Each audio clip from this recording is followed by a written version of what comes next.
twin brothers from Chicago's Little Village neighborhood. Pedro and Margarito Flores were El Chapo's biggest distributors here in the Midwest, smuggling unheard of amounts of cocaine and heroin, earning almost $2 billion while shipping as far as New York and Washington. The two, who grew up in the Little Village neighborhood, have been in the witness protection program since they pleaded guilty to conspiracy in 2012, and their families have been given new identities.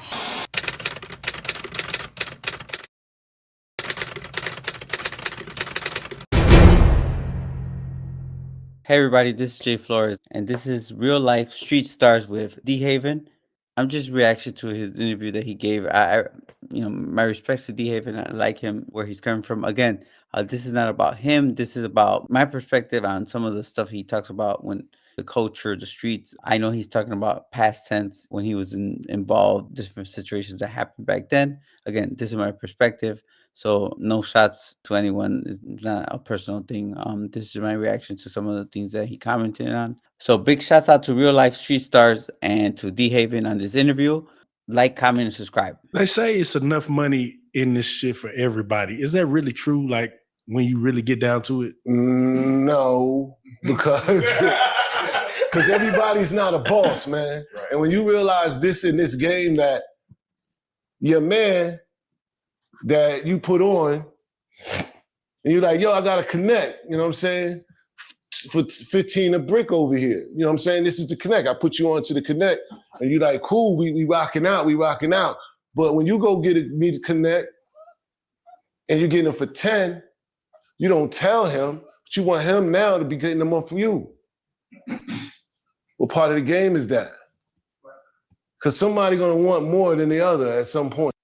The question was if there's enough money in it for everyone. I know he took it a little bit, somewhere else, but yeah, for sure, there's enough money for everyone. And I think that it depends on that individual to basically get his or hers.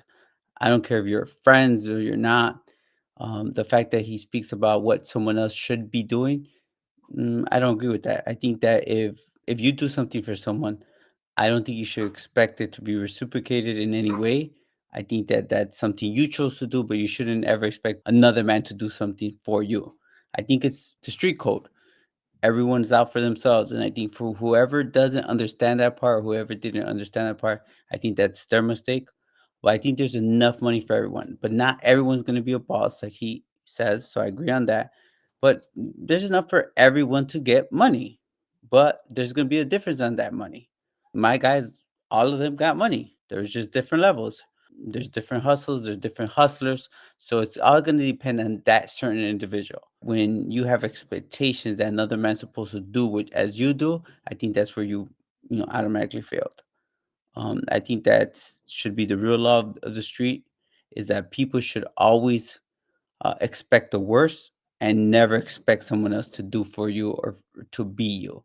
That's what makes everyone unique, and it makes everyone different. And I want to make it clear, there's a big difference between the streets and then the legitimate hustle.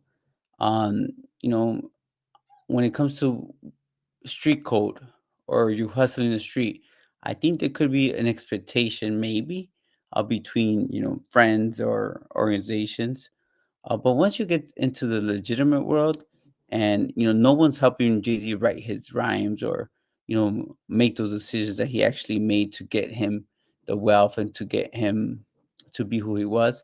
So I think that the notion that someone owes something to someone else based on their past dealings. Again, I'm only speaking from my expectations, from my experiences, my thoughts, my opinion. No offense to him, DeHaven, and some of the stuff he went through, because there's probably a bunch of things that we don't know about that makes him feel that things should have been done differently. But I will say, a real boss is not going to ask another man for anything. A real boss is not going to expect for anyone to do anything for him. A real hustler, if you're a hustler, get your money right, get your lawyer right, that's what you should do. And I always had a problem, with anyone thinking that someone in their organization or somebody they dealt with owed them anything, owed them lawyer, owed them, a baby mama money, or owed their family money, or a check when they came home. To me, it's like, for instance, if I'm the boss and you're getting money, it's your job for you to put it away. would tell every one of the people that work for me, like, there is no 401k in hustling. There is no 401k in the streets. If I did anything, it was out of my kindness of my heart. But the fact that, many of these gangsters and street dudes think that someone else owes them something in any way is crazy to me, especially when you're talking about someone who was a boss. Because and then if I owe you something and I have to continue to hustle to support you or support your family, then maybe I was never the boss in the first place. Maybe it was you. So I think that for all those people who watch, for all those people who think that the game or the streets or the code and some other man's supposed to take care of you and your family while you're away in prison, I think that that doesn't make you a real man. That doesn't make you a real boss. That doesn't make you a real gangster by any means, in my book. Niggas ain't thinking about, yo, we doing this together and shit. You know what I mean? At some point, you're like, man, I gotta connect. Everybody's reaching for your spot. It's just like the rap game. Everybody wants your spot. In reality, you could be the man. I could be taking care of all of y'all. Y'all could be all getting y'all work for me. But the minute he get a connect that's cheaper, y'all ain't gonna mess with me.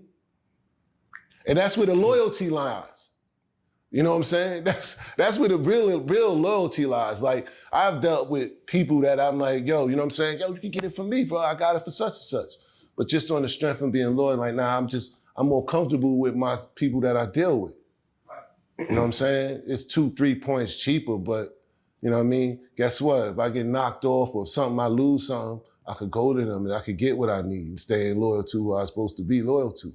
Right here, he makes a good point. Again, I think that this is going to depend on who that person is. If he feels like he's loyal to someone who's in the street and is taking care of him and he doesn't like shopping around, it's one thing. But for anyone to consider that somewhere where it's free enterprise, no matter if you're friends or not, that just because you're friends, you're supposed to basically eat it and not get ahead, I think that's insane. That's crazy for anyone to think that. I think it's the street code should be whoever could get it cheapest, whoever could get the best, and whoever could hustle the most. And the rules of the street should always be profits, no matter what. Again, right? It sounds terrible, but that is the rule. That's what everyone's going to choose. And for those who don't, um, and they end up, salty and these bad predicaments.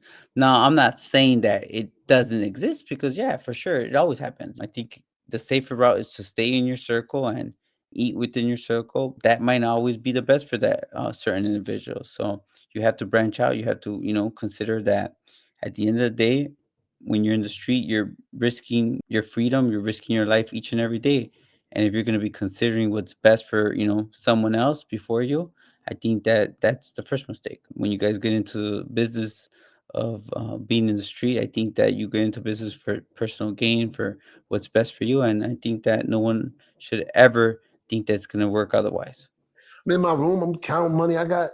And my shorty walk in the room and she see the money all over the place. She like, damn, that's all ours? Yeah. All together, it's almost 480-something thousand cash.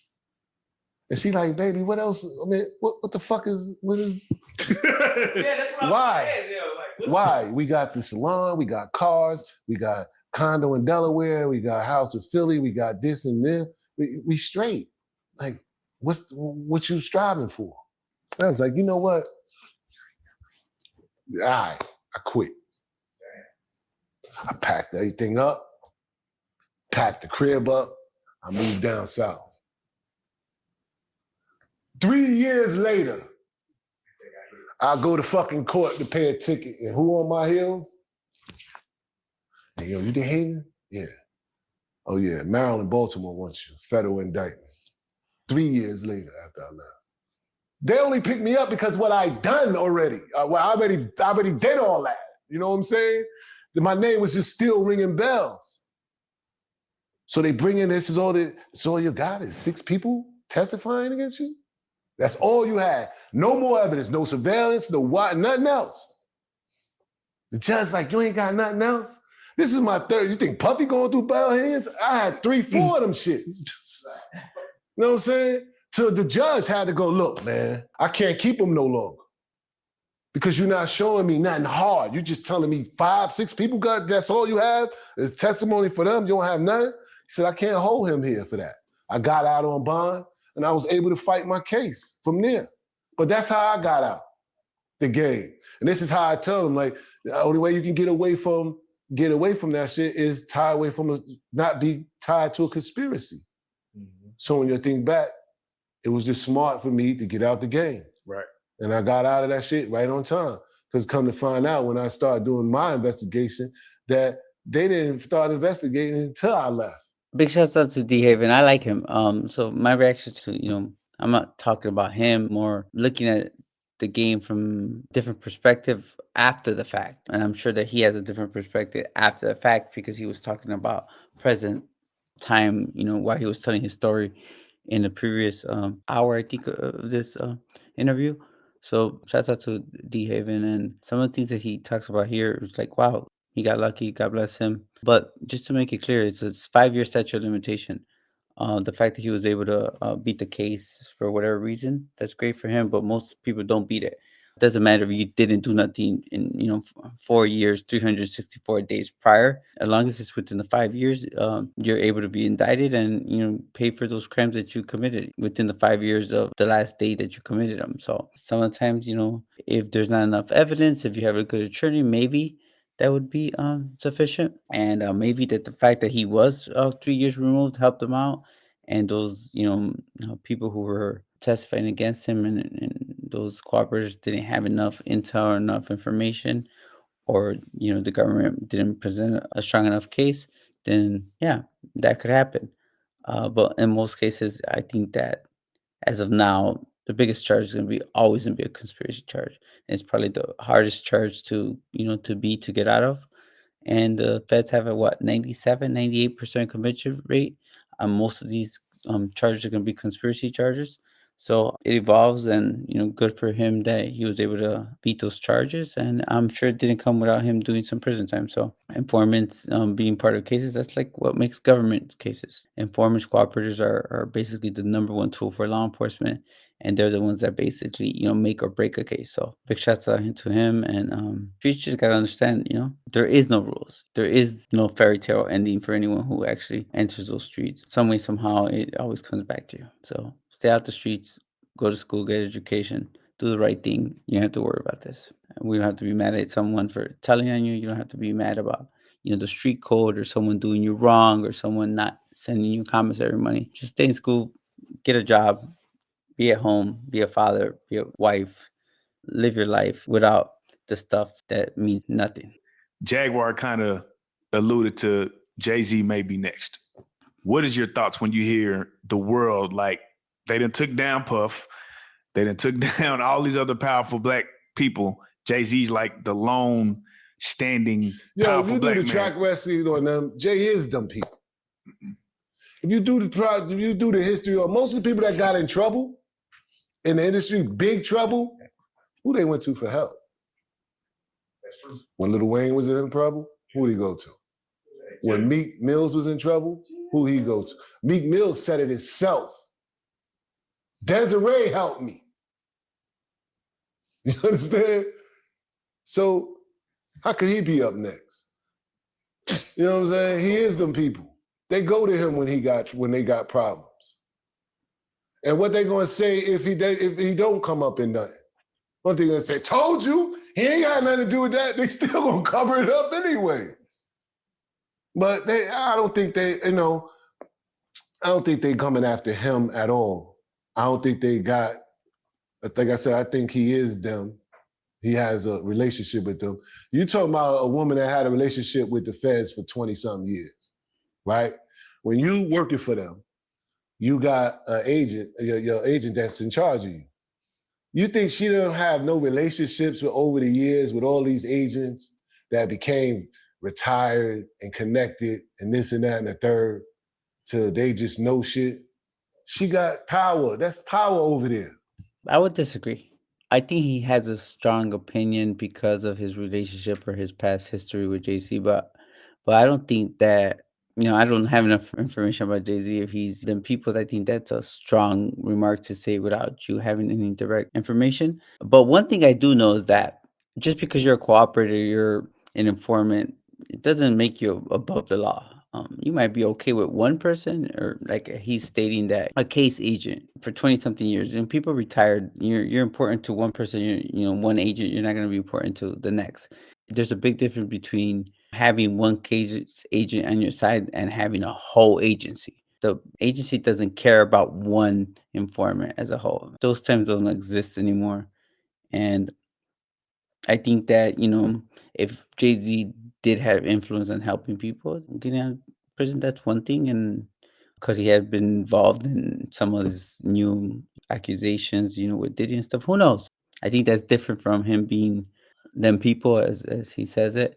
And I will tell you this, is that I'm sure is that it doesn't matter if you're an informant, them people, if you had a badge, if you were a judge. I do believe that if you're going to be involved in any criminal activity, especially anything that has to do with Diddy or any type of human trafficking, or some of those crimes are being said that were committed by Diddy, you stand no chance. Ain't no one gonna have sympathy for you or protect you, especially not a federal agent. To me, that's false beliefs and fairy tale thinking, I guess.